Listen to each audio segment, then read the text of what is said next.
Well, thank you very much, everybody. Welcome to the last session.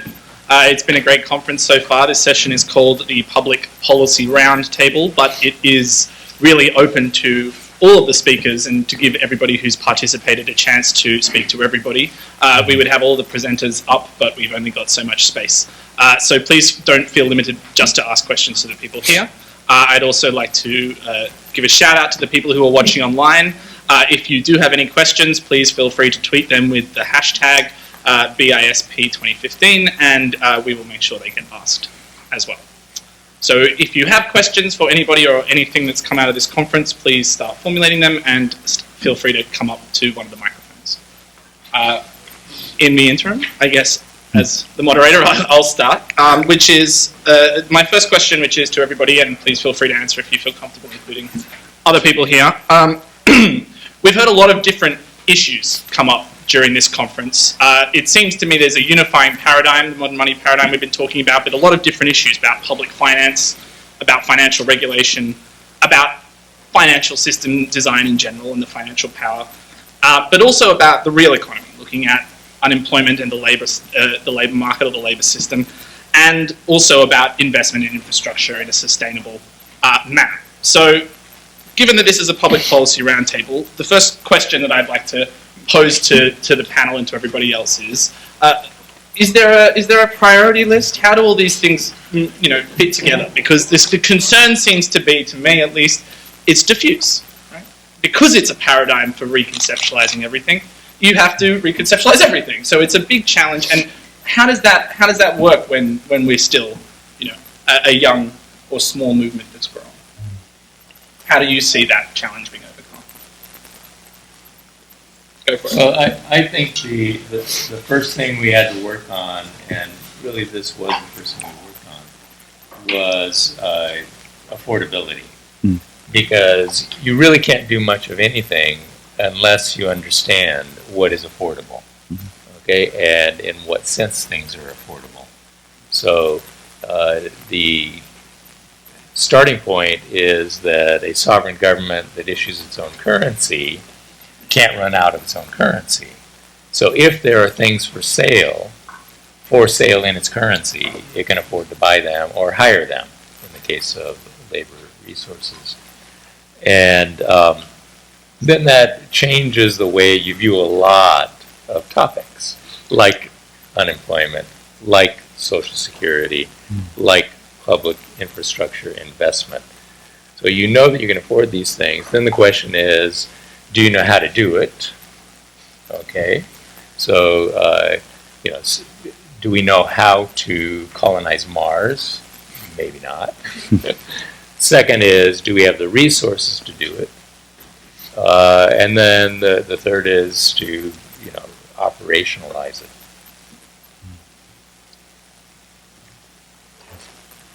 I mean, I guess one sort of add-on I would put in there is, a lot of, it seems like a lot of the significance of the new thinking about money is precisely that it's enabling us to kind of free ourselves of the budget constraint problem, right? But the next stage, as you suggest, then, is to say, all right, well, what's on the shopping list, so to speak, now that we found out that we have more money than we thought we had, or that, we can afford it. And my impression is that a lot of people are only just beginning to, sort of put that shopping list together, and it might be sort of the next stage is to start prioritizing or start coming up with a sort of a shopping list. But certainly up toward the top, I would think, would be infrastructure renewal, given that the American Society of Civil Engineers has been giving us a C- or D grade for the last 15 to 20 years now, right? It just seems to be getting worse and worse and worse by the minute. So that's surely up somewhere up toward the top.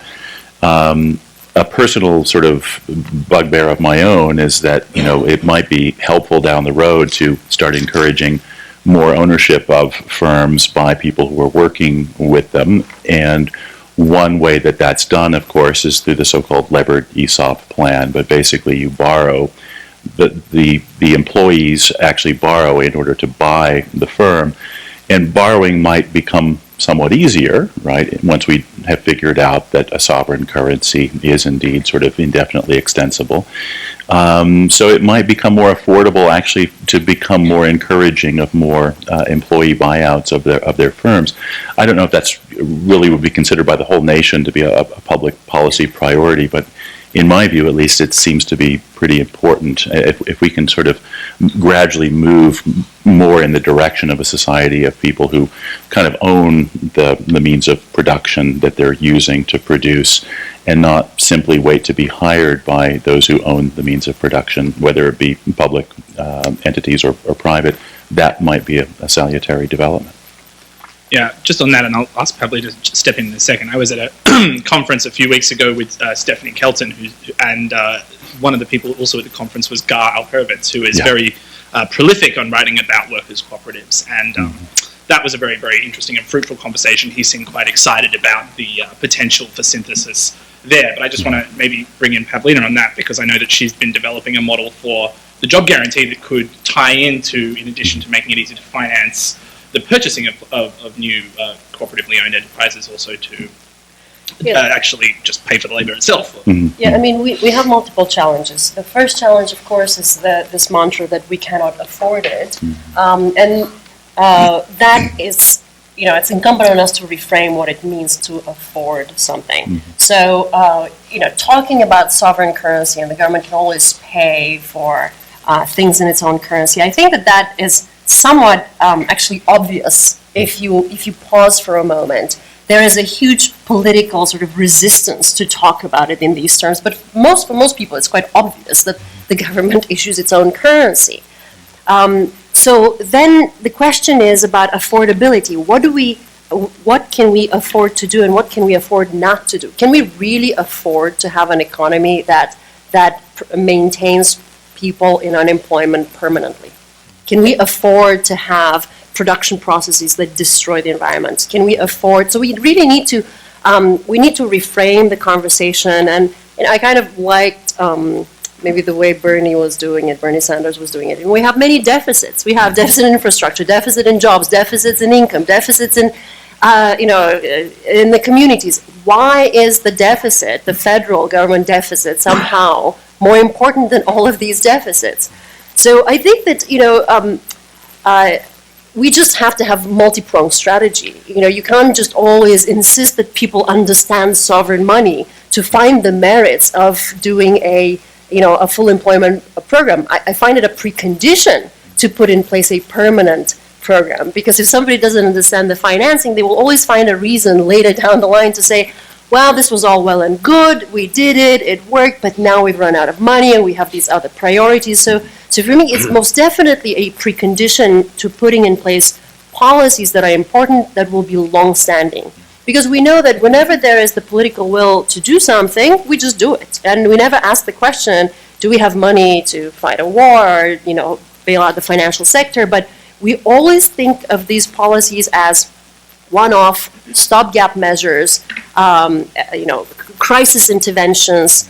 But what we're doing here is we're rethinking the footing on which our economy is built. We're rethinking the permanent role of the public purpose, of how we permanently address the public purpose. So I find unemployment to be a special problem, so we need to have a permanent solution to the special problem. But to talk about preventative, long-term, permanent programs, we need to find the merits in those, on the real merits, and then we need to explain that the financing is going to be there. I think you go where people are hurting the most. I think you jump into the crisis situations. You bring the toolbox of analysis that we have. You bring the tools that we're learning in terms of creating regenerative economy, using thousands-year-old principles of working with natural forces, not against them. And you demonstrate, even in the most dire situations like Greece running through the Great Depression, or like California, which is turning into a desert and produces a third of the agriculture for the United States, you can take these things, apply them, show results, and then you begin to build momentum. I'm skeptical about doing anything at the national level at this point. I think that conversation is just kind of stuck, but we can continue to present the points of view that we do against that stranglehold that they have, but we've got to deliver results. And it's the results for people that are in the most dire situations that will make the biggest splash. CNN will cover that, right? That's how we mainstream this stuff. Right now, we're still kind of talking to the converted already, but the conversion's gotten a lot bigger than many of us ever imagined it could be. But we've got to mainstream the stuff. It's not just fringy academic or legal theory, okay? We've got to show practical results. We've got to walk into the hellfires. We've got to show that we can make a difference. I have a professor of mine used to say, all you need to start a revolution is proof of concept and running code, right? So it's interesting what Pavlina is talking about. We had a seminar at Columbia with Pavlina and Phil Harvey, who's a law professor at Rutgers, and there was an interesting dialogue, and it's available online, an interesting dialogue about the extent to which the job guarantee needs to be tied to the federal level versus maybe you can make a case for it at the state level, even saying that it pays for itself if you have to make that case just so that we have a working model. But please. One of the problems with the patent system is that it stunts innovation and it creates monopolies. So I was wondering if the panelists could weigh in on their views regarding intellectual property. Thank you. One quick thought on this. It seems to me that you can draw an analogy, actually, between the patent system on the one hand and the financial system on the other in the following sense. So the classic argument that's always given for this or that austerity measure or this or that regulatory relaxation is that those who supply the capital are going to be frightened away, right? Capital, again, is scarce and it's privately supplied, so you've really got to meet certain conditions that these people who are supplying the capital are going to impose. And in effect, what that is saying is that these rentiers are indeed renting something to you, right? And that they charge a certain rent, and if you're not prepared to pay the rent, you don't have the use of the capital. That turns out to be incorrect, right? And this is exactly why Keynes called for the euthanasia of the rentier, and there's some other wonderful quotes of his to the effect that you don't really need these people anymore, and that means you don't really have to meet their conditions. The analogy in the case of the patent system and the intellectual property system more broadly, it seems to me, is that essentially the very same argument is made on behalf of it, and it's wrong for an analogous reason, right? So the argument that's always given is that, oh, these people aren't going to invent all these fabulously wonderful things unless you give them a monopoly status with respect to this, or enable them to derive monopoly rents ad infinitum, indefinitely, forever, right? And I just think that's crap, right? It's just nonsense. I mean, there are a lot of reasons that people invent things, and I suspect that almost no inventor, when inventing something great, is thinking, wow, if I invent this thing, I'll have a monopoly rent in perpetuity, and my great-great-great-grandchildren will be able to continue with this monopoly rent. I don't think that's why they do it. I think people do it partly because some people actually are other-regarding and actually think it might improve the world. Others who are less other-regarding think, well, there's going to be glory that comes with this. I'm going to be known as Thomas Edison. There's going to be History Channel programs about me 100 years from now or something. There are all sorts of reasons that people do this stuff. So my guess is that if you were to extend the monopoly rent that is a patent for a mere, say, 5 years, or maybe give them a 75% stake in anything, for some shorter period of time, that would be a gracious plenty. Even that might be more than is necessary. But in effect, this is another case where you've got rentiers who you don't really have to recognize the status of as rentiers. We're sort of reinventing the commons here, too. Mm-hmm. In the old days, we had a commons, people grazed on it. There's the so-called tragedy of the commons. Well, that only occurs when you have people that are only self-regarding. They don't feel like they've got any commitment to the larger community, and you're eroding those social ties because money's starting to take over all social relationships. And so I think there's an argument to be made for getting innovative around common resource management tools. In Bali, they manage the whole watershed, one village all the way up to the top of the mountain. They have long-standing, semi-democratic relationships between each of those villages to do that. We're going to have to rethink those because some of these things are common cultural heritage that we do want to see developed. Tesla's open-sourced a lot of their technology. Well, there's a reason, selfish reason why they're doing that. They want people to develop it and take it to the next level, so they have that whole brand and they have that whole area to themselves. But you can see we're kind of going from the mentality of everything has to be owned by somebody or else it's not going to be appropriately valued and efficiently allocated and used to, you know what, for thousands of years human history had common property. We knew how to manage it. There's still some cultures that do. What can we learn from them and innovate in terms of managing common resources that may be intellectual capital or other forms of intangible capital?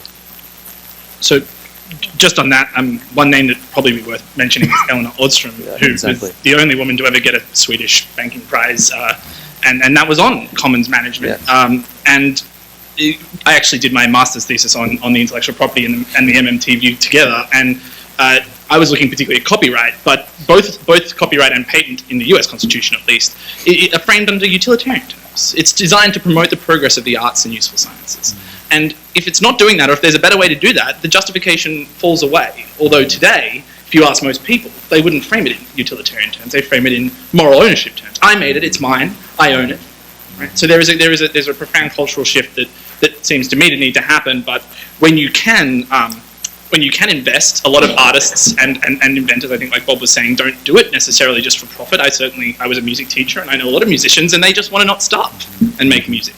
We don't ask where the electrons that flow around a copper wire come from when you spin the wire. They just flow, right? So human creativity comes naturally out of the desire to interact with people and to make things. So it seems to me that once you remove the monetary speck from people's eyes, you can start having a very different conversation about intellectual property, at least, because unlike other commons, when you take from intellectual property commons, you're not taking away from anybody else. So one of my law professors, the same person who was talking about free software, says the great moral question of the 21st century is when you can press a button and give everybody access to all culture, all information, all art, all science, at the cost to produce the first version of it, how is it ever moral to exclude anybody? Right? And what the modern money shows is you can afford it. The answer is, well, if we're going to run out of money, maybe we have to do this thing in the interim. But we don't. Any other questions?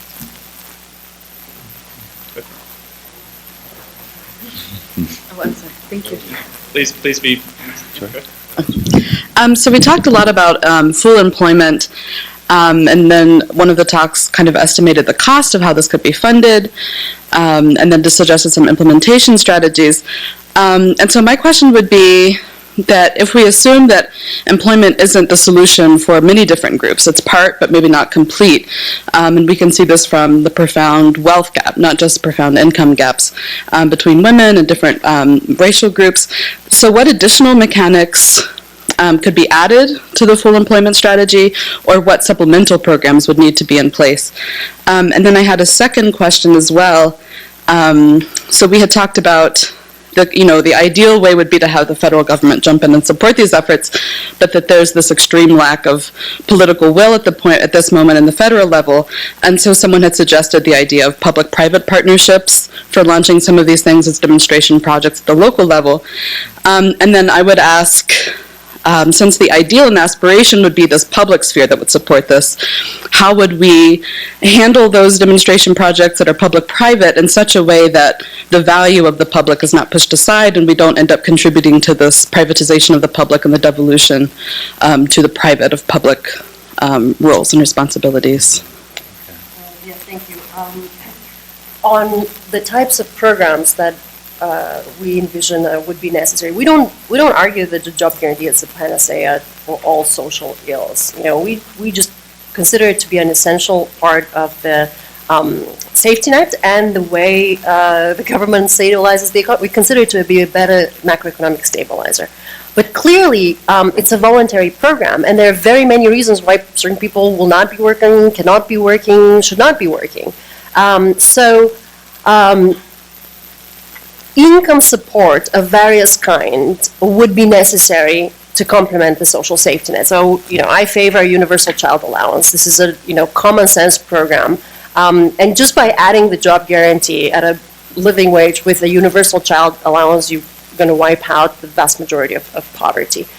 Strengthening Social Security rather than raiding it, or rather than reducing, a retirement income.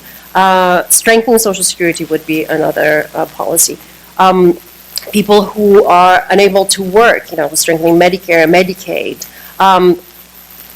Socializing other expenses, like those for education, for transportation, like that is all part of income support program.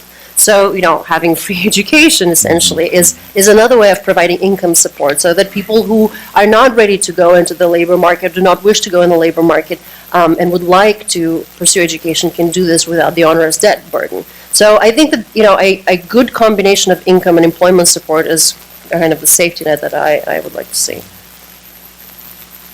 Can I say something about the second question? So, it's sort of easy to get very discouraged about the place we find the federal government and our elected representatives. But on the other hand, in the aftermath of the global financial crisis, a lot of people know that there's something wrong, especially with the financial system. Okay? And so we've had this outpouring of a variety of proposals. So debt-free money is one. Positive money is another. Nationalizing the Fed is another. Greenbacks is another. So a wide variety of things are being proposed by a wide variety of groups, and it's global. Some of these groups are actually being more successful in the UK than they are in the United States. So I think that there is some pressure coming from the recognition that there's something wrong with money. Maybe there's something wrong with the way we view federal government spending and financing that spending, and maybe actually the way that we do the spending. And there's something wrong with Wall Street and bailing out the banks, who have gone back to doing virtually exactly what they were doing before the crisis, maybe a little more focused on student loan debt, credit card debt, instead of housing debt so far. But eventually they're going to get back to the mortgage-backed securities. So, and the good news is we're going to crash again, and probably soon. Okay? So the second time around, people already are upset, and they're going to be even more upset when it crashes and they lose another $5 trillion of wealth and 12 million jobs. They're going to be very upset. I don't believe that the next bailout is going to look like the last one. I think that people are going to demand something different, and so the opportunities are going to come.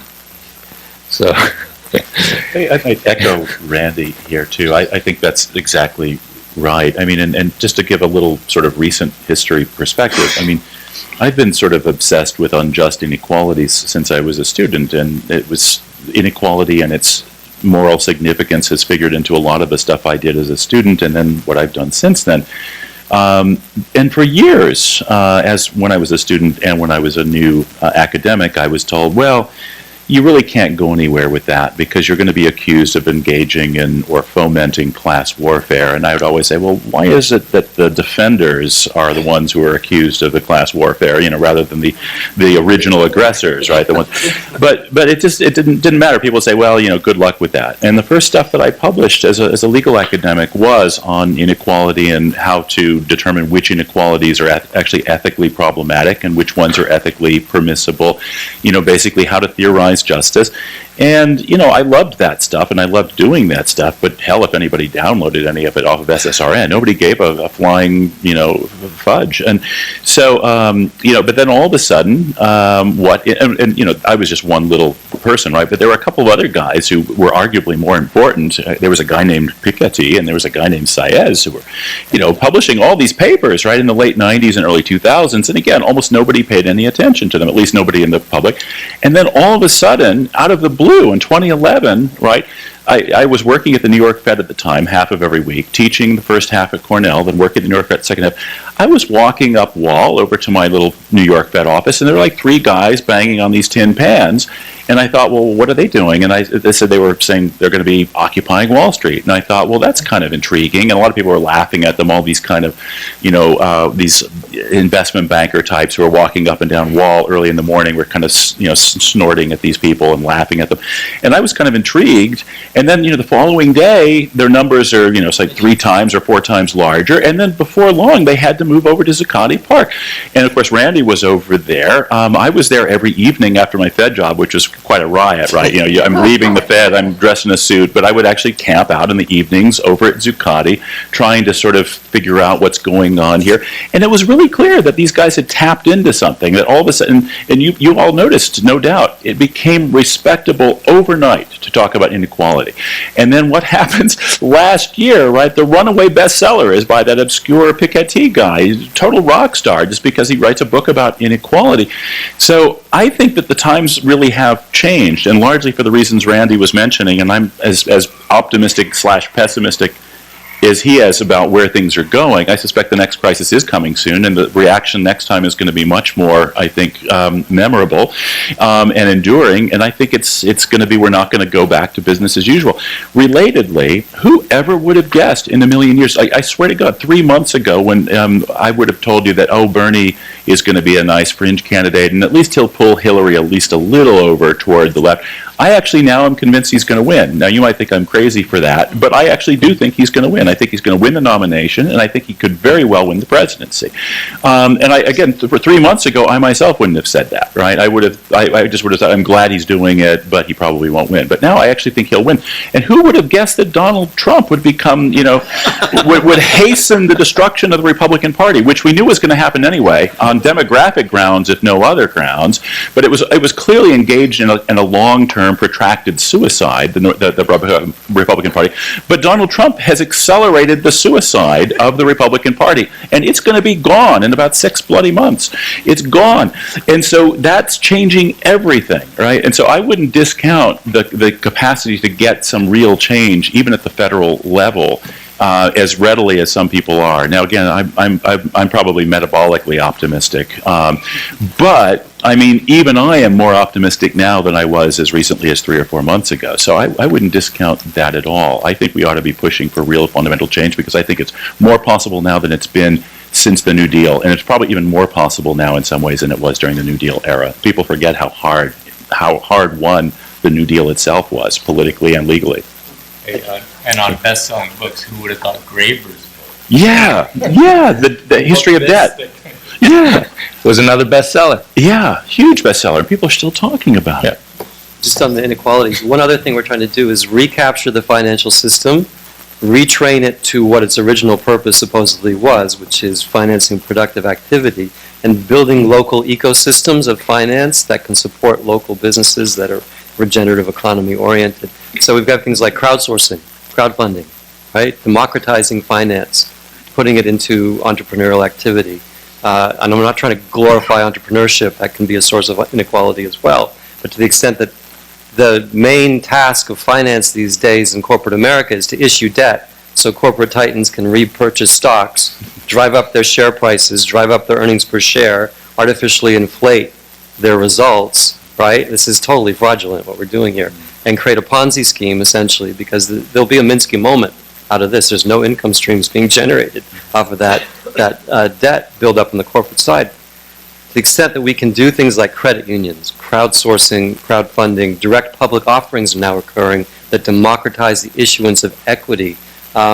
This changes the whole nature of the game and maybe allows more people to bootstrap their way up, or at least to rebuild local economies that have been hollowed out by Walmart and McDonald's and all the rest of it, which we're now pretty much sick of and done with, right? By the way, quick clue. So Graeber and Piketty, who nobody was paying attention to until relatively recently, I suspect the next one might be Bill Lazanik on the share buybacks. Right? I bet everybody will know his name at some point very soon. But at the moment, he's still kind of regrettably obscure. But look him up, William Lazanik. All sorts of great stuff on share buybacks. And in the UK at least, Mariana Mazzucato, who Brandy was talking about last night, is already a bit of a rock star. She just got appointed to Jeremy Corbyn's advisory panel, but I think her name is certainly still on the rise. Definitely. If I can add just a few things, we had an event just recently as part of our Money Network, Modern Money Network, on crowdsourcing machines, and one of the things that we looked at was participatory budgeting. So at the local level in New York, they have about $20 million of the New York City budget, where they have a thing that looks like a ballot, but instead of people's faces, there are projects with rough amounts of those projects, and people vote on how they want. So there's a way to take the public financing and tie it to democratic participation. There's also, with what Rob was talking about, a number of lawyers going back decades, but perhaps most popularly recently is Larry Lessig talks about voting vouchers as a way to deal with campaign finance. So rather than trying to turn back the clock on a lot of the Supreme Court case, I'm blanking, Citizens United, instead using the power of money and saying more money can beat big money. Bigger money can beat big money, and public has the biggest purse of all. So the model is to give people $100 or $200, and any candidate that accepts that money can't accept super PAC money. And then you do that, and then you also leverage that money. So you leverage it 6 to 1 with the public. So you can democratize campaign finance using modern money principles, or even without modern money principles if you want to. And similarly, Dean Baker has proposed this with copyright or copyleft. So you give everybody a certain amount of money. You call it promoting the capital development of the creative or the intellectual commons, and that money can be used to pay artists and people to produce creative works, as long as the works are released under a copyleft license, which means that everybody can access it, without any exclusion of property. And on the last question about infrastructure, what Rob was talking about with finance, we also have payments revolutions going on. We haven't talked about it here, but if you look at places like Kenya, they're not building the banking systems that you see here. Once upon a time, banks looked like safes. They were big and safe because it was where you stored your money, right? Now banks are glass because it's all about transparency. But if you go to places like Kenya or the Philippines, a bank looks like this, right? That's a bank. This and some software is a bank. And the infrastructure costs are massively low, but also the power to democratize and to change the way that game works as a result of that. You study any successful revolution, and it's a matter of building parallel institutions that do the job better than the old institutions, and where people have more fun. with the technology of the time. With the technology of the time, not the basically embedded technology, which is rusty and not up to date. And to me, at least, modern money's big insight is that the technology of money today is different than the technology of money in the past, and that's why this time is different. Go for it. To emphasize what Robert just said, one of the things that possibly difficult to understand is some people don't assimilate well in an academic situation, so you have to draw them in, and at least one thing I used when I was a grad student is simulations for classes, a way of introducing them to some of the concepts. I know that Fidel has been trying to move the DVD into the community here. It'd be helpful if there was a server somewhere that could serve umpteen different whatever, and then multiply this over the world. I mean, I know like the Bristol Pound has made good strides as far as the transition town kind of process in terms of currency, etc. But you need something like that in order to people to touch, taste, feel what it's going to be like, and then maybe put something outside that. I mean, one of the things I first did when I got out of grad school is help start an education program at a cooperative down in Austin. Okay, but one of the things we provided people in the orientation is a new narrative. And they have a history. It's been done before, so they can hold to that. There's examples out there of, different kinds of ag co-ops and, various other things. They're out there. They happen. They were real. Just that. In many ways, we also don't have to reinvent the wheel.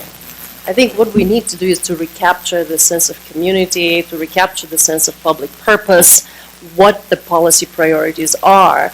And, all of these movements on the ground are very encouraging because they will be the preconditions for the change when the change comes. And I'm a little less skeptical than Rob is that change at the national level cannot happen and will not happen because we invented the New Deal model. it was it was very hard going. States were very resistant, localities were very resistant to all of this. So they were given Republicans. money, exactly, and they refused monies for projects, the way that we've seen in Florida, money being turned away for projects. But we already know the success of these programs. They are, I think I agree that we need more modern day programs. We've had programs, in Argentina we've studied programs. We have the India program, the National Rural Employment Guarantee Act, which is a massive program, and there are studies that are coming out that are showing the positive environmental impacts of the program, the positive impacts on women, on wage differentials, and on and on. So we actually have programs like this that we can study. They're not in the purview of mainstream discussions. We have, in the United States, have had a very successful youth entitlement program in the 80s.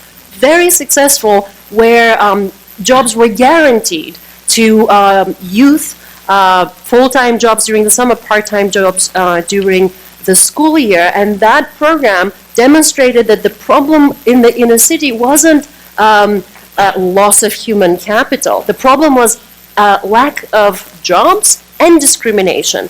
And when the program was put in place, it actually reduced unemployment of black youth by 30%, doubled employment, eliminated the differential between white and black unemployment. But then later it was reformed from a guarantee system to a slot system, and gradually it was phased out. We have experiments that we can study that are both local, that are national, and we don't need to reinvent the wheel. We do need to rethink the modern needs, because clearly the needs of the 2000s are different from the needs of the 30s. And so in that way, we kind of have to fit the jobs to the people and the environment and the community needs. We did have a bunch of questions from the earlier session. Maybe we should say a few things about those. And I'm starting to, my memory is fading, but there was one of the questions, the first question that was posed to us is, where do you see infrastructure investment in the job guarantee program? I have a somewhat different view of this than I don't know, maybe my colleagues here. Infrastructure has to be done, right? This is not contingent on whether we have unemployment, whether we have recession or expansion. The maintenance and the investment in the infrastructure is not a cyclical thing. So we need a commitment to that strategic policy priority, rain or shine.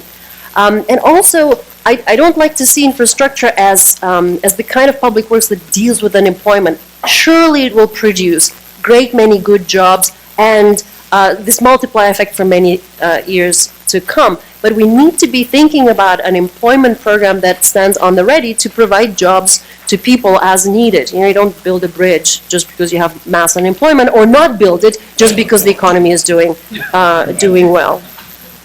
So that's the question number one. There was another question about wage subsidies. It was, I think the question was, why not, how do we see the government's participation in these public-private partnerships and subsidizing private sector employment?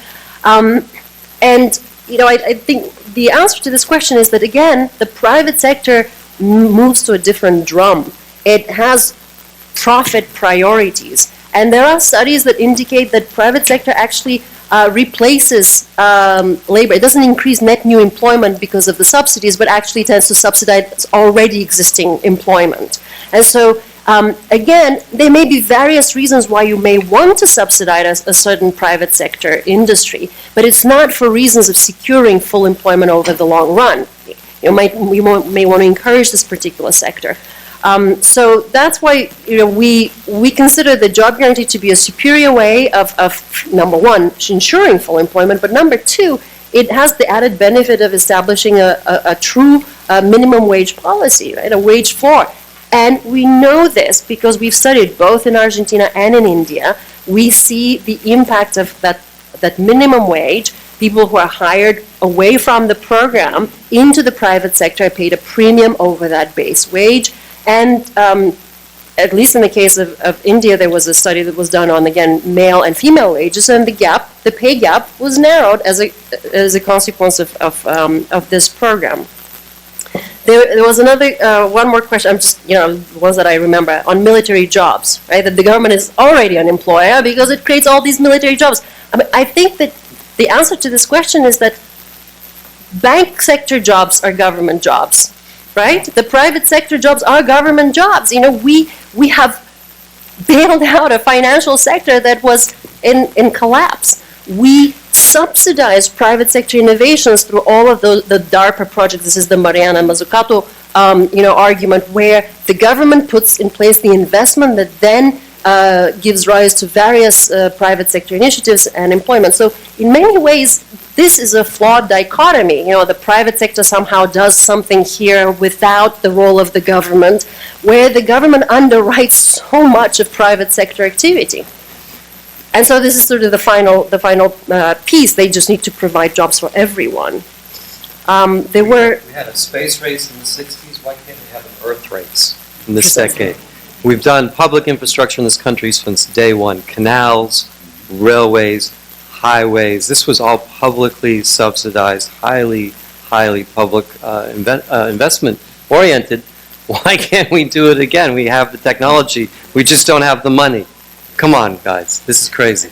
Yeah, the kind of public-private franchise mode of financing infrastructure has been with us from day one, right? I mean, I was talking to some of the folk last night. I mean, a lot of people don't realize that limited liability, in the case of the American corporation, was originally a form of outsourcing of infrastructure production, right? So what we said is, look, all right, some of these capital-intensive public works projects that have to be done, the digging of canals, the building of bridges, the setting up of turnpikes so that farmers can sort of take their wares to market over on the East Coast, all of that was in a certain sense publicly provided even before we had a central bank and even before we had even a fully stable nation-state structure in place, because this was all pre-Civil War.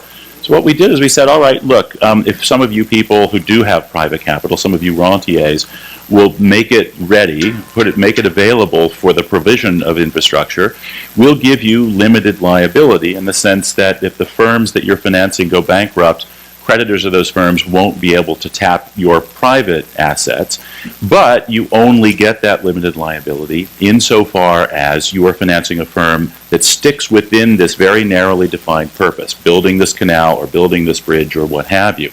And hence there used to be a lively doctrine of ultra vires. If a firm acted outside of that narrowly defined task, the limited liability shield was lost. So even stuff as familiar as limited liability that now is just taken for granted on the corporate law landscape was really originally part of a kind of public-private partnership arrangement pursuant to which the public was acting to kind of steer private investment into socially productive channels. We don't do that anymore, but there's no reason why we can't do it again. Can I just build, and I'll get to your questions right, so thank you for your patience. Just with regards to this military point, the other thing is there is another model in this country of a full employment program that gives you access to food and housing. Prison system. Prisons, right? Right. The difference is that the minimum wage is in the single cents per hour or something, right? And that you face public stigma and no protection of, against violence and you things. Get health care. Right. I worked down at the Sentencing Commission in Louisiana, which has the unenviable record of having the highest per capita incarceration rate in the world, including the Russian gulags at their height. And they have a great public employment system because they pay one half of the community to put the other half in jail. So there's a great cops and robbers game going on, and everybody's fully employed. The question is that actually doing anything productive? The answer is probably not. But I want to just go to this point about models, because the DBD, the Dennison Volunteer Program, is the second version of that. The first version is the Buckaroo. So we already made the first transition to replication once. So hopefully that replication can come quicker. And I think one of the beauties of this system is you don't have to be a macroeconomist to run it very well. It's pretty simple on the accounting. You just have to have the right access to the right community services and a basic program. So, computer program. But this point about the New Deal, I just want to flag that times are different. The New Deal was important and the way that we got the New Deal, but there were people that were excluded. There were voices and communities that weren't a part of that. And when we look at international programs, one of the questions I think is worth asking is, how does this fit with international development goals? How does this fit with global sovereignty? And in particular, how do we deal with promoting the lowest, the most oppressed people coming up from these models? And one example I forgot to mention before, but has been integrated a lot with job guarantees, is a baby bonds program. And this is Sandy Darity and his research project, which is to give people a certain amount of wealth at birth dependent on their family income, and that providing a way of capital allocation in a democratic way. This is a way to get around the sort of injustice of the lottery of birth when it comes to economic inequality. Now, obviously, the answer is, well, that's going to be hugely inflationary or things. You go, okay, well, maybe we'll just make it a little bit harder for certain types of bank lending to happen or something. Yeah.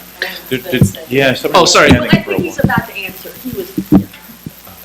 Go ahead. Okay, thank you. I'm actually answering her question from the panel earlier, but, Alan, sorry. Joe, you go first. Are you sure? Okay. Well, since it's on the job guarantee thing, so the question earlier was, public infrastructure versus a job guarantee jobs program or ELR program. Once you have a job guarantee program and it's decentralized, it's community-based, where community organizations, NGOs select the projects based on the needs of the community, based also on the skills of the local unemployed population. So you're really doing a matching exercise, matching the skills of the community with the needs of the community, and then the funding comes from the federal government. Once that the projects are put in place and the community realizes, well, this is actually useful stuff, and this has to be mainline government program. This doesn't have to be temporary program that will end, after a few months. Then in a democratic society, in a participatory system, we can make that part of mainline government spending, not part of temporary, flexible, full employment buffer stock program. So those decisions can be made over time to make it into permanent programs as opposed to temporary. The other question was about how do you force the Walmarts to, abide by higher wages, living wages? The job guarantee program will do that because, again, it will set a standard saying we as a society will not tolerate wages below $15 an hour, $17 an hour, whatever the community decides. Then the private sector will have to compete with that because workers will vote with their feet. They'll say, if you're not paying me a living wage, I have a guaranteed option where I can have more fun, produce something useful to society, to my local community, and I get benefits, I get educational benefits, health benefits, retirement benefits. And if you want to hire me, you better compete with that. Take this job and shove it. Exactly. Thank you. Yeah, just on that, I lived this in Australia. My friends in Australia, we have a pretty decent minimum wage, and more importantly, if you live in a city like Sydney, you can work at a bar or a coffee shop for $18, $22, $24 an hour. So a lot of young people in Sydney, for example, not everybody, but there are a certain class, are able to go to university for very cheap, do a couple of hours of university a week, work a couple of shifts, save enough to live, have rent, and go traveling to Southeast Asia every year. And they take 7-8 years to finish university because there isn't this pressure. But when I graduated high school, my old school offered me as many hours as I wanted at $15 an hour. I didn't go work for a coffee shop. I worked for my school. I was a teacher. And then I became a music teacher officially afterwards. And that was because that was available to me. And when I graduated from law school, my law school had a fellowship program where they said, here's a check for a year's worth of salary if you can find an employer willing to hire you. And you know what? There were quite a few who were willing to hire people when it turns out you don't have to pay them anything. So the models exist. I lived it twice, right? Professional and unprofessional, or skilled and unskilled, if you want to say it. And I started off doing photocopying and administrative, whatever needed to be done. And by the end of the 2 years when I was at a school, I was saying, hey, this needs to be done. Can I do that? Yeah, sure. Right? Another way you can think of this, the reason that the Fed targets the interest rate is it's a systemically significant price, right? A systemically important price. And so we treat it as a policy variable and we act on it. Is not the prevailing wage rate also a systemically significant price? And if it is, then why shouldn't we target that as a policy variable as well? And an ELR program can be looked at as a kind of open labor market operation that is targeting a particularly important price, namely the prevailing wage rate, in terms of which many other prices are determined. Ellen? Well, I had a question on something else, but I was just going to say first, I actually went to Berkeley for free in the 1960s. California had free education. And it was a great system. Under Jerry Brown's father, yeah. So my question was, I just saw an email that was from Daily Reckoning, and it was making fun of, or criticizing the Jeremy Corbyn, Richard Murphy, People's QE, and said, well, there's nothing new about this. It's, it's the old free lunch, and of course it'll create hyperinflation. But I think that's the thing. Everybody knows that, or thinks that the government issues the money, but they think that we can't let them issue the money because it'll be hyperinflationary. So there's that hurdle to overcome. But then I heard Scott say last night that there was nothing new about it because it was basically, I just wanted to have you clarify what you were saying, that it's basically how we fund. Yeah, okay. No, I wasn't. No. Gosh, I was kind of feeling like Charlie Munger up here. I was like, I have nothing to add to everything that was said. So some people get that. That was. Anyway, so yeah, I did a blog post a few weeks ago on the People's QE at New Economic Perspectives. It's a very good cure for insomnia if you that would be sarcasm again. So anyway, the People's QE is the discussion about it is demonstrating how poorly people understand government finances and central bank operations, because there is absolutely nothing in it that's more inflationary than any other government deficit. In fact, that's really all it is basically a government deficit, because they're designing this public investment bank, and it's not even the best way to go about doing this, but they're essentially trying to get more infrastructure. What they're doing is, instead of having the government issue bonds, they're having the government basically receive a loan from the central bank to do that. Well, what people don't understand is when the central bank, first off, we'll go back a few steps. When the central bank does this, and then the government spends, or the public infrastructure bank spends, this simply creates reserves for banks. Okay, that supposedly instead of bonds is what's freaking everybody out, right? But we already know banks don't use reserves to make loans in the first place, so it's not inflationary there. But secondly, from the neoclassical economic perspective of all these guys that want to say it's hyperinflationary, et cetera, what's going on is you are creating reserves, and you either have the interest rate fall to zero, which according to Paul Krugman is not inflationary, or you have to pay interest on those reserves, which according to Paul Krugman and every economist isn't inflation. They're all wrong because it's not inflationary for a totally different reason. But in their own paradigm, it's not inflationary, but they don't understand what's actually going on. But, okay, so if you didn't understand any of that, just basically, People's QE is just another way of running a deficit. It's going to have the exact same effect. It won't be any more inflationary than if the government just ran a deficit for that spending. Can I clarify one question about Ellen? Matt Forstater before talked about creating jobs that aren't motivated by the profit motive. But if we're talking about jobs that produce goods and services that aren't even priced, aren't even sold, but just given away, so how does that affect the relationship between purchasing power and inflation in terms of things that can be produced for sale? So people at least have to put in the effort to work, and then you hope they're going to provide things that the community wants and is able to use, which builds support for the program. But the response I would give to people who make these arguments is much simpler.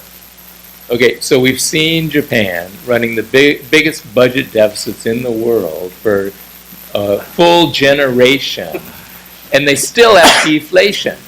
So it cannot be true that budget deficits automatically cause inflation.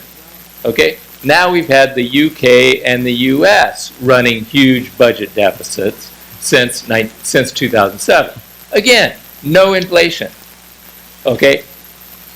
All three of these countries have done QE, pumping as many reserves into the banking system as they possibly could do, and still no inflation. How much evidence do you need? And they all want to cause inflation. All of our leaders are out there telling us they're going to keep doing this until we get inflation, and we still can't get inflation. But still, it seems to me that there's a difference between selling bonds, which actually are kind of absorbing money that's already out there. I mean, if all money is created in banks... It doesn't absorb any money out there. What it does is absorb reserves that are locked up on the balance sheet of the Fed. They can't get out. That's the point. That's why they can't be inflationary.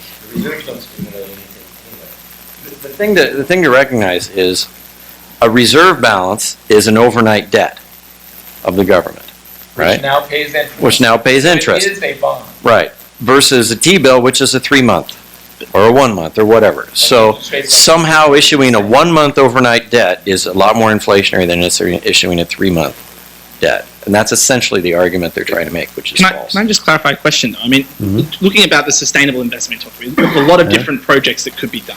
If you put $1 trillion into solar panels, right, and those solar panels were just installed, they weren't sold, they were just given away. That $1 trillion is now out there in people's pockets. And presumably, if there is jobs to be other, private sector demand and things, it's going to absorb that. But those two things seem to be different, is what I'm asking. It seems to be the product of the job guarantee, unless it's sold, is not necessarily absorbing the purchasing power demand that's being created by the income that's being given for the job guarantee. The solar panels might cause a little inflation in China, they're not going to cause it here. Right, but so that's what I'm asking: is that the purchasing power is it going to have is there an inflationary effect of the purchasing power, unless the goods are actually sold to suck that back out again? So obviously, to answer this precisely is extremely complex, because first we have to estimate how many people are likely to take up the offer of a job at the wage. So again, we got to establish the wage, okay? But the estimates are that we're talking about probably 1% of GDP. At the same time, we're going to be reducing some kinds of government spending that are probably as inflationary, maybe more inflationary, which is that we're offering unemployment compensation, we are hiring police to police them, then we're running prison systems and all this stuff, okay? So we're going to be reducing spending there, reducing crime and so on, okay? But let's ignore that for a second. So we've got about 1% more GDP. Could our economy possibly handle an increase of aggregate demand of 1% of GDP without getting hyperinflation?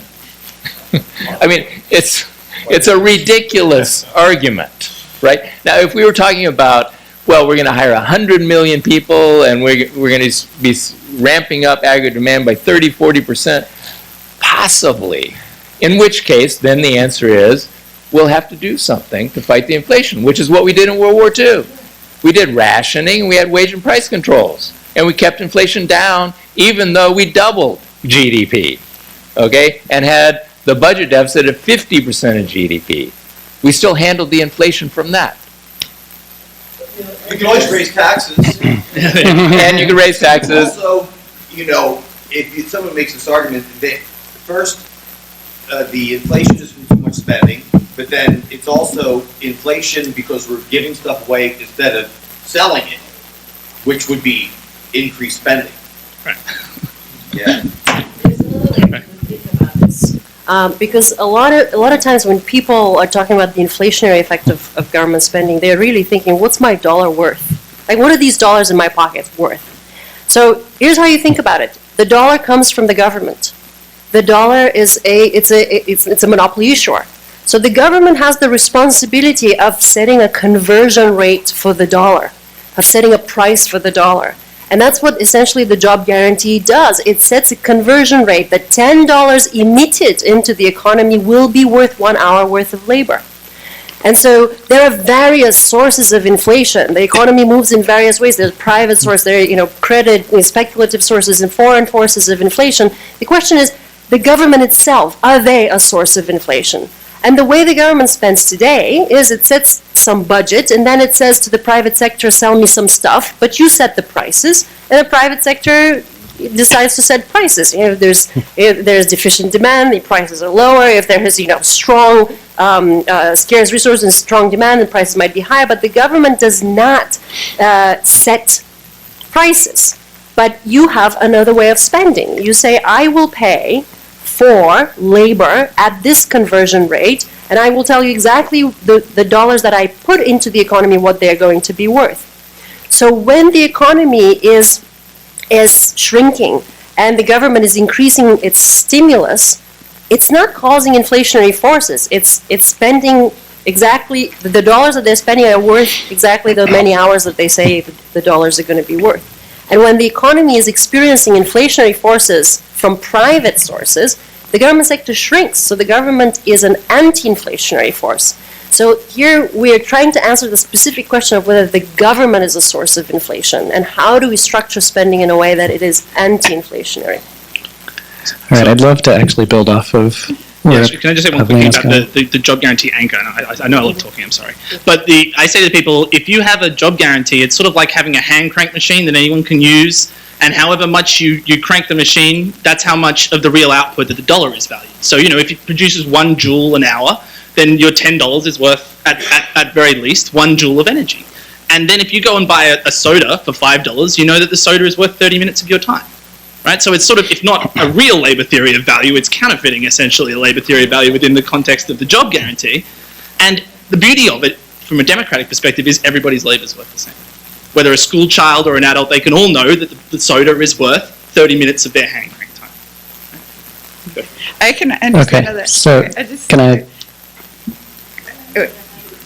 Well, I just so I've been so inspired today by what everybody's saying, but I'm not sure the first question was answered about how we get there or where the on-ramps are, and I'd like to offer up a challenge, and this may not be the right question for the expertise that we have here, but we have Dream Team MMT here, but I think the story that we need is maybe not a macro monetary theory, but a micro or even a nano theory. Like, what's the story of the one person who gets a job and is able to earn revenue? And then inflation becomes irrelevant because when your revenue is rising faster than your expenses, you can save and you can invest. And that mom who gets the job or the extra job can then spend money on their kids or their kids' education, which then causes a ripple effect of that education to break the cycle of poverty. And so to the extent that we could lead with that type of micro or nano story, where the system that you've all described is the enabling infrastructure, then that can help all of us in this room and live streaming tell the story of who's that person getting the job, or what are the 5 types of people that were getting the job, and which jobs need to be filled. Where are the 20 million jobs for the 20 million people, and what wage do they earn, and is that better than being on welfare or Social Security, and what gets people to switch off? So it goes after the argument of, oh, well, lazy people aren't going to work even if you guarantee them a job, they're just going to be lazy at their job, and what are we paying for? So it would be really helpful to personalize this in some iconic stories. And so if there's any either jobs that you're thinking of that are these job guarantee jobs, this worked in Georgia in 2009. The Georgia legislature approved essentially a 100% reimbursement program for companies in Georgia. They hired people, the state paid for it, it went to the budget in 2010, and then it got cut because for no good reason. But there was a multiplier effect to that money as well as a human effect. And so to the extent we can tell that micro or nano story of who is the person getting the job, which presidents, do well. This is the person who's going to benefit.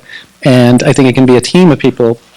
Mix of individuals can benefit. The single mom, the underemployed millennial, we can come up with those characters. And when we can fit the systems to the characters, it's always easier to tell a bottom-up story of individuals than it is a top-down story of system. And then we can backfill with all the economics literacy and finance literacy as well, because I don't think to build the movement for the critical mass of people to be excited about it. It's just like civil rights or LGBT rights. You need to know somebody. And so if you can tell that story of who you know and how their life will be changed, then we can benefit from all the vision and expertise that you have here.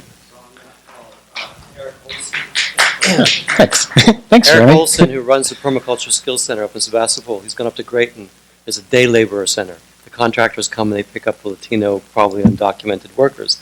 And he's trained them how to install solar panels, how to do roof rainwater catchment, And they've done it to the day laborer center. So when the contractor pulls up, he goes, "What is that up on the roof there? Did you guys do that?" And they can advertise, "Hey, now we have the skills." So what if some of this ELR money, this job guarantee money, was involved in that training and in that supply acquisition to get those things done? And then that becomes a story that spreads through the whole Latino community. Hey, guys, look, we can Great. do it this way. Yeah. So if we could make even like a top 10 list of what jobs we're filling, I think that'll help like crystallize action.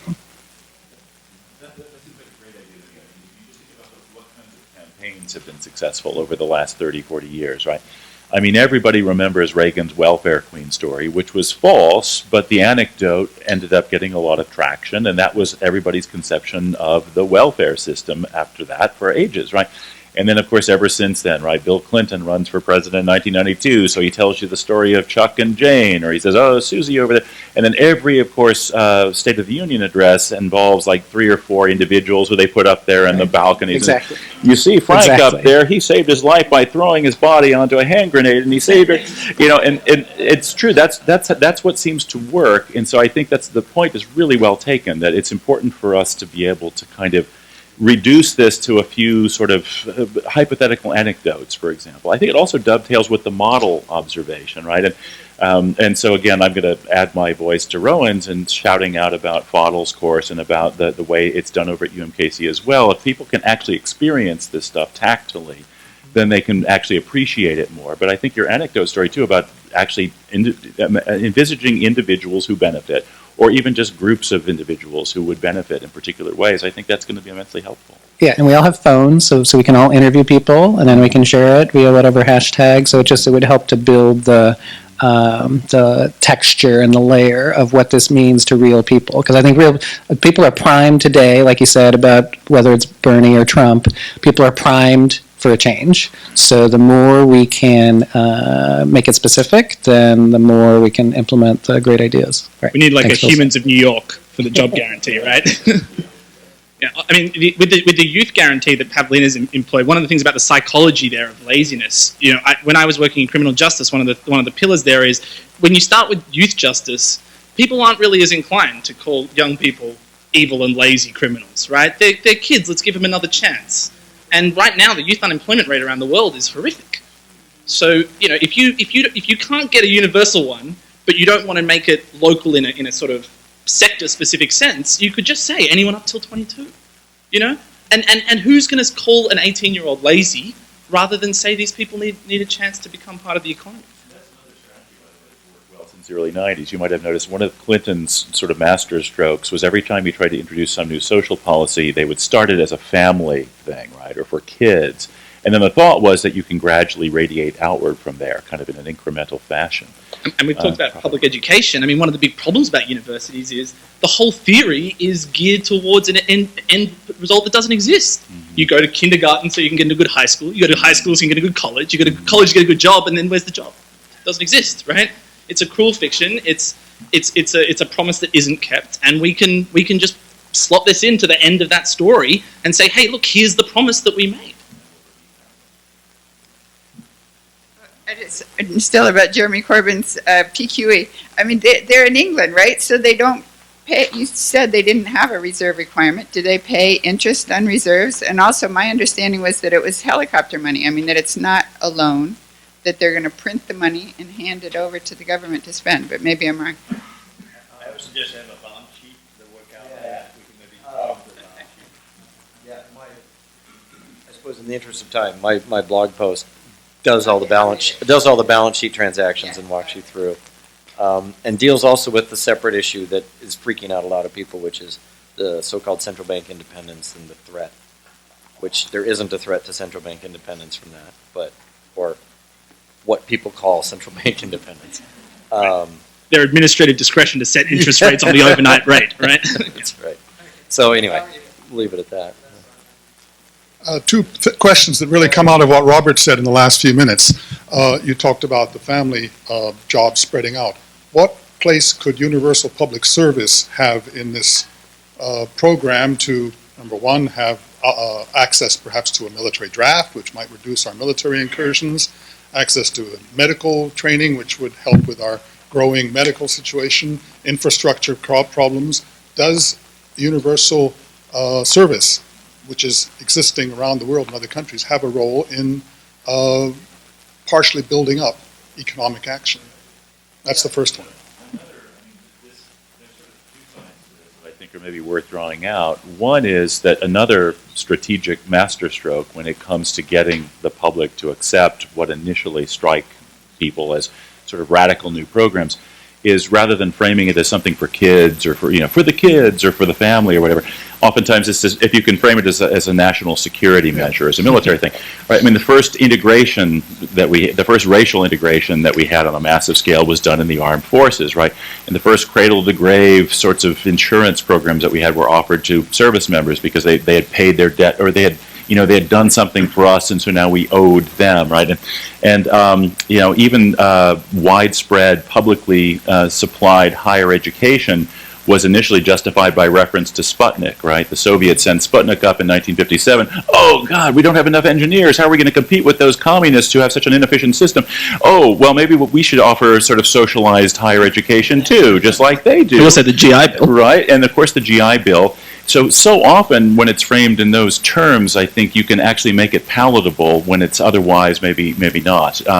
And so I think that the idea of introducing some kind of universal national service that is not just military, but that takes other forms, I think that's a great one, right? I mean, it seems to me that would be one way to make this happen, because you could say, all right, look, in return for this, you're going to receive these various public benefits, and now we can actually frame it as paying you back for the service that you provided, that we conscripted you into providing. Any job that is created by that also has a follow-on to other jobs that build around it. So it I think, could be much, much bigger. The second thing you mentioned a while ago is the charters of corporations that over the years were gradually eroded away to the point where it's now just make a profit. And I've heard a couple of times today, we've got to do something about Citizens United. I tried to make the point yesterday that Citizens United is a symptom. It is not a cause. It is a symptom that was created because we had corporate personhood from 1886 and money as speech from 1976. Unless we do away with the underpinnings of the power that corporations have, which is something we can do, everything that we try to do runs into that block of corporations saying, I have first, fourth, fifth, sixth, seventh, ninth, and 14th Amendment rights as a person. You can't do that to me because it violates my constitutional rights. And the range of activities that are affected by this fact is enormous. It's sort of underlying everything else. And then we have ALEC that produces all the state legislation that goes against the interests of the public and for the interests of the private sector. I hate to be a broken record, but I don't hear anybody going behind this of what do we do about reducing the influence of corporations. We are not going to get campaign finance reform so long as all of our legislators depend on the money they get in order to be elected. They're the ones that have to vote on something like that unless we get a constitutional amendment through the people, which is what I'd like to see us do. Maybe two thoughts on that. I mean, first a narrow point and then a broader point. I mean, the narrow point, and this goes back to something that Rohan said as well, I'm all in favor of more public financing of elections and giving out vouchers to candidates and the like. But, I'm also a little uncomfortable with that because I think it gives a free pass to somebody who's being ignored here, and that's these media companies, right, these broadcasters. In my view, this is another case of a public resource that people generate private rents off of. We used to have a doctrine that the airwaves belonged to the public, and all of these broadcasters who were using electromagnetic spectrum had to pay the public back for the use of that spectrum. Now, we don't make them do that any longer. We basically, in 1996, gave away those pieces of spectrum. We no longer... That's part of the corporate person. Right, yes. And so we didn't charge them for that. And meanwhile, we allow them now to charge us rents to engage in the bloody self-governance project that we're supposedly engaged in as Americans, right? I mean, we have to, in order to make informed decisions about who's going to be representing us, who's going to be governing in our name, and so forth, we have to hear from these people, and we have to have actual discussions and conversations among them, not sound bites.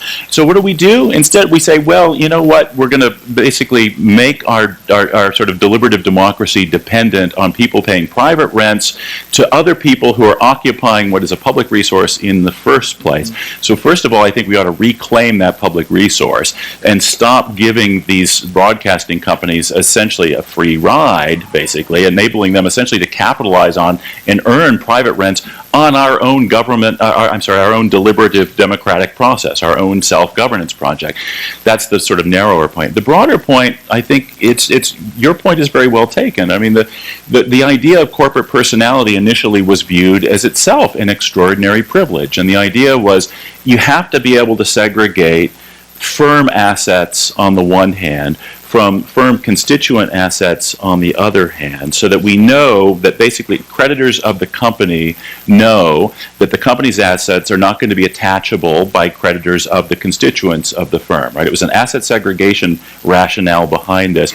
And this was viewed as an extraordinary privilege, an extraordinary thing at the time. And again, we only provided it, only conferred it in return for these firms doing something that was considered to be a public function, namely the building of infrastructure. But at this point, we don't need them anymore for this purpose, right? In other words, capital isn't scarce in the relevant sense any longer. We don't have to come up with all of these privileges in order to get the rentiers to make their money available to build infrastructure. We can do it ourselves and we can do it directly. And so in my view, we should re-examine the entire panoply of corporate privilege, beginning with corporate personality itself, with a sort of asset segregation that takes the form of limited liability on the one hand and corporate personality on the other hand. Those are two sides of one coin. We should re-examine those because the entire premise on the basis of which we conferred those very extraordinary privileges in the first place is now gone. There is not a capital scarcity, and we don't depend on 100 rich people in the colonies of Pennsylvania and New York to provide the working capital that we need in order to build our own infrastructure. All of those days are completely gone. And so I think we can re-examine the whole corporate system from the ground up, including separate personality. Okay, so One last comment. If you say real quick. corporations as opposed to personhood, you are minimizing what the situation is. Well, personhood, I'm fine with using personhood too. But I just basically... So we have to close up here, but I'll use my moderator privilege. One last thing, just to give a couple examples of the service point. We have AmeriCorps. We have TFA, even though it was framed in a very elitist way and has had impacts on regular public service jobs that are probably not desirable.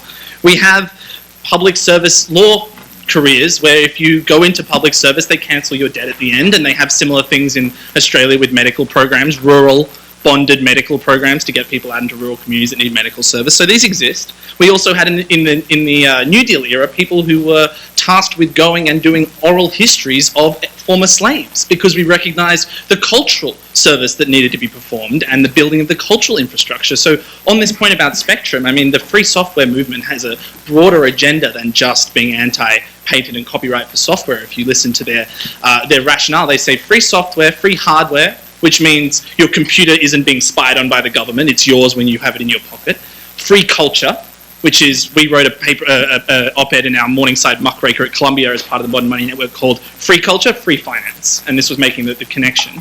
And also free spectrum, which goes back to this idea of commons management in Eleanor Nordstrom. So there is a whole conversation around media and communications infrastructure that I think the modern money view certainly enhances and supports, if not necessarily directly relates to. So I think we've got to close it up there. Dinner is upstairs. Thank you very much for everyone. I'm sorry, it's 6:30, we've got to go upstairs. And the people who are the presenters, please come upstairs to do a photo before dinner. Thank you.